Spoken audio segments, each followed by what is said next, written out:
Assalamualaikum warahmatullahi wabarakatuh. Perkenalkan, nama saya Rangga Maulana Ananta, NPM 18.430. Saya dari kelas C. Saya di sini akan menjelaskan tugas dan untuk ujian akhir semester mata kuliah perbandingan hukum perdata, yaitu pembuatan jurnal. Judul jurnalnya yaitu Perjanjian Hukum Tertulis, Kontrak in Writing, Studi Komparasi Sistem Hukum Singapura dan Sistem Hukum Indonesia. Abstraknya adalah hasil kajian menunjukkan bahwa satu, perbandingan pengaturan perjanjian tertulis kontrak in writing antara hukum Indonesia dengan hukum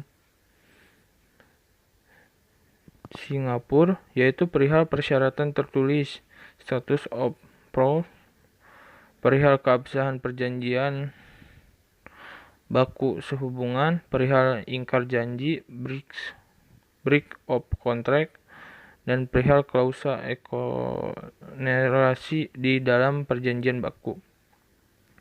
2. Kelemahan dari ketentuan tentang perjanjian tertulis kontrak in writing di Indonesia. Perjanjian bawah tangan dapat disangkal oleh undang-undang.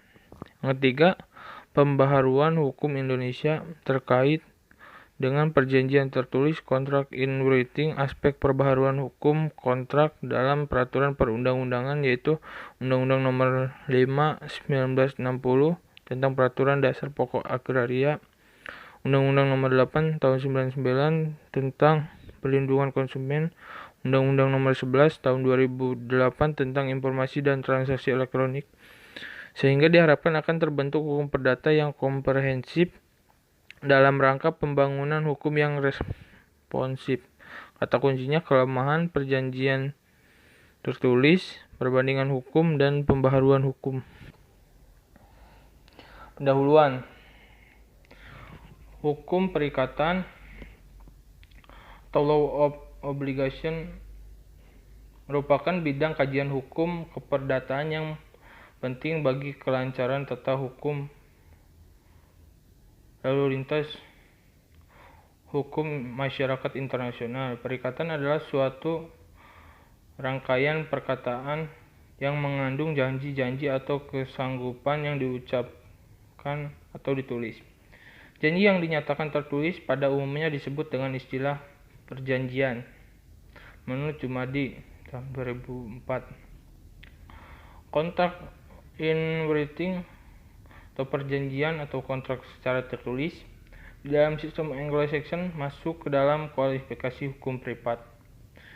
Indonesia sebagai negara yang menganut sistem hukum Eropa kontinental atau civil law system, sebagai cirinya yakni menekankan hukum tertulis dalam bentuk kodifikasi. Demikian KUH Perdata sebagai hukum positif Indonesia diberlakukan berdasarkan asas concordation Persetio 2017. Perjanjian tidak boleh bertentangan dengan perundang-undangan, ketertiban umum, kebiasaan, dan kesusilaan yang berlaku. Pasal 1320 KUH Perdata. Syarat sahnya perjanjian yakni sepakat mereka yang mengikatkan dirinya. Syarat ke-1 dan 2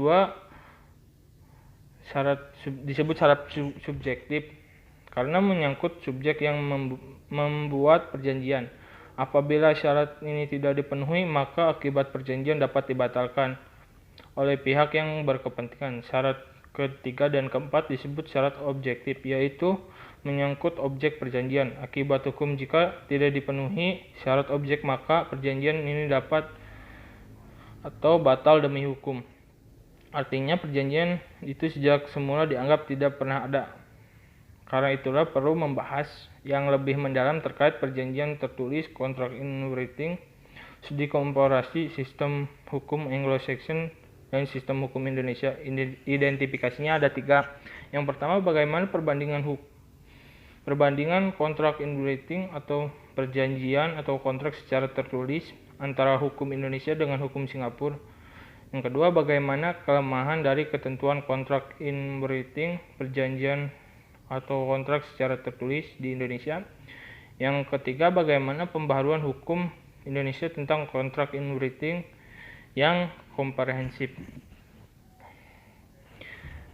Metode penelitiannya dalam menguraikan masalah ini, yang pertama metodenya atau spesifikasi penelitiannya yaitu deskripsi analitis. Yang kedua, metode pendekatannya yaitu metode yuridis normatif. Yang ketiga, tahap penelitian. Ada 3 tahap, yaitu tahap perencanaan atau persiapan, tahap pelaksanaan penelitian, 3 tahap penulisan jurnal. Yang keempat, teknik pengumpulan datanya yaitu bahan hukum sekunder. Yang kelima, alat pengumpul datanya adalah studi kepustakaan, internet, dan KUHP Perdata. Analisis data menggunakan teknik data kualitatif. Hasil penelitian dan analisis. Perbandingan pengaturan kontrak in writing antara hukum Indonesia dengan hukum Singapura, yaitu perihal persyaratan tertulis. Yang pertama, perihal persyaratan tertulis. Dalam praktek hukum di Indonesia sudah berlaku aturan-aturan tersendiri untuk perjanjian-perjanjian khusus yang dimuat dalam bab 5 sampai bab 18 buku ketiga KUH Perdata,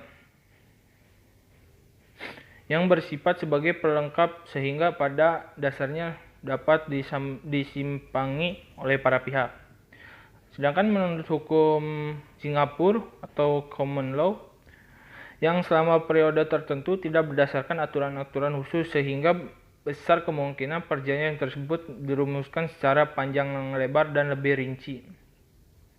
Yang kedua, perihal persyaratan tertulis atau status of frauds. Di Indonesia yang diyakini menganut tradisi sipil law akan berpijak pada ketentuan pasal 1320 KUH Perdata yang menentukan 4 syarat sahnya perjanjian, yaitu kesepakatan, kecakapan, objek tertentu, dan klausal yang halal. Sedangkan menurut hukum Singapura atau common law, keabsahan perjanjian masyarakat, kesepakatan, kecakapan, objek tertentu, dan ditambahkan unsur pentingnya consideration. Maka consideration hampir sama dengan makna kausal dalam kode sipil Prancis, yaitu prestasi yang dilakukan atau disanggupkan oleh para pihak. Yang ketiga, perihal keabsahan perjanjian baku sehubungan. Di Indonesia, perihal ingkar janji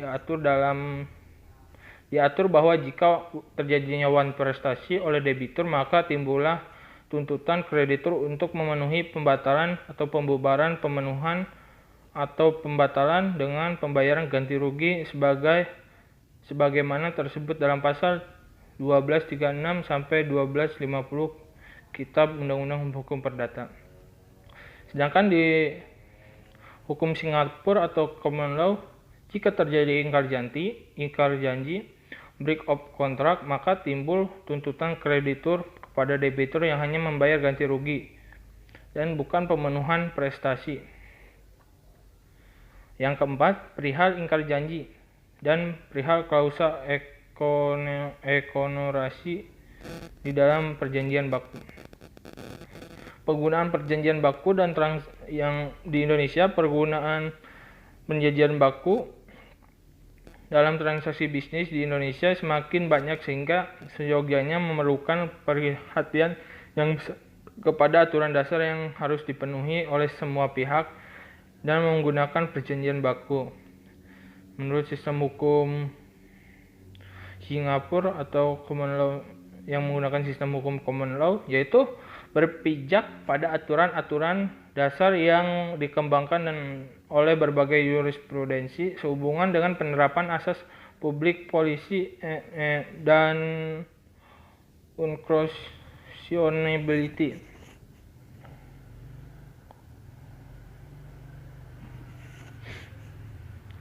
Yang B-nya, kelemahan dari ketentuan kontrak in writing, perjanjian atau kontrak secara tertulis di Indonesia. Kelemahan dari ketentuan kontrak in writing yang terjadi di Indonesia terdapat pada pasal 1313 KUH Perdata mengandung beberapa kelemahan. Di antaranya sebagai berikut. Menurut Abdul Qadir Muhammad mengatakan bahwa ketentuan pasal 1313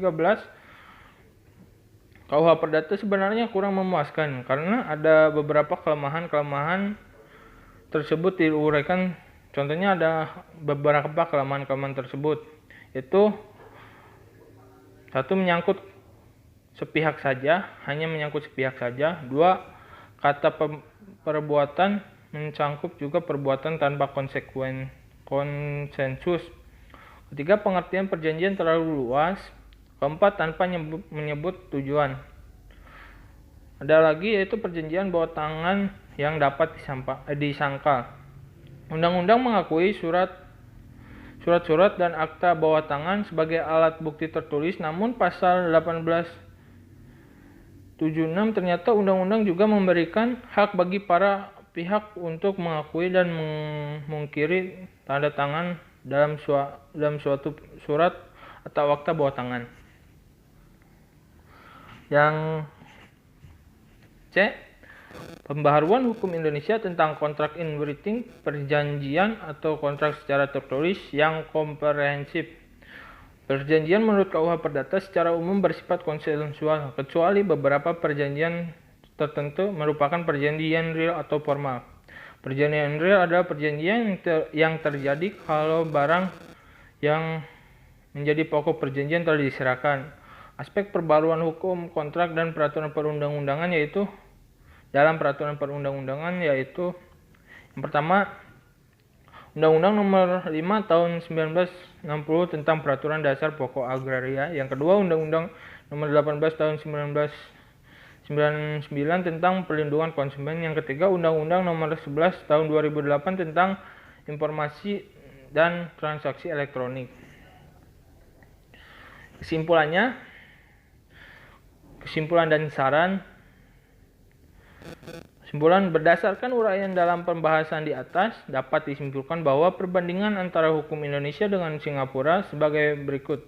Itu perihal persyaratan tertulis atau status of fraud, perihal keabsahan perjanjian baku, sehubungan, perihal ingkar janji, breach of contract, dan perihal klausa ekohasi dalam perjanjian baku. Kelemahan dari ketentuan kontrak in writing atau perjanjian kontrak secara tertulis di Indonesia.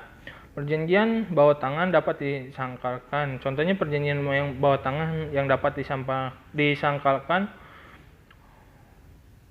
Undang-undang mengakui surat-surat dan akta bawah tangan sebagai alat bukti tertulis.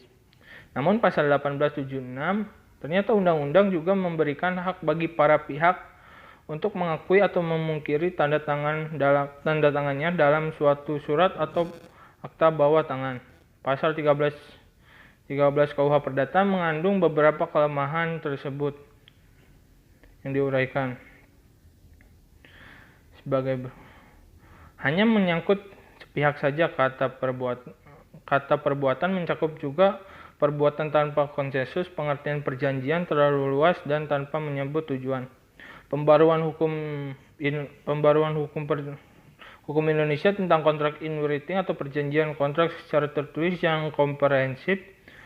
Aspek perbaruan hukum kontrak dan perjanjian tertulis dalam peraturan perundang-undangan yaitu Undang-Undang Nomor 5 Tahun 1960 tentang Peraturan Dasar Pokok Agraria, Undang-Undang Nomor 8 Tahun 1999 tentang Perlindungan Konsumen, Undang-Undang Nomor 11 Tahun 2008 tentang Informasi dan Transaksi Elektronik. Sarannya, pengaturan tentang perjanjian tertulis perlu dibakukan demi kepastian hukum dan memenuhi keadilan bagi para pihak, sekaligus memberikan kemanfaatan bagi pemenuhan kebutuhan hukum masyarakat Indonesia. Dan pemerintah harus mengatasi kelemahan dari ketentuan kontrak in writing atau perjanjian tertulis di Indonesia. seperti perjanjian bawah tangan yang dapat disangkalkan, dan undang-undang mengakui bahwa surat dan akta bawah tangan sebagai alat bukti tertulis harus bisa meminimalisir supaya tidak terjadi kesalahan dalam perjanjian tertulis. Ini daftar pustakanya. Ada yang daftar pustakanya 10 dari jurnal, 5 dari buku. Kurang lebihnya begitu. Wabillahi taufiq wal hidayah. Assalamualaikum warahmatullahi wabarakatuh.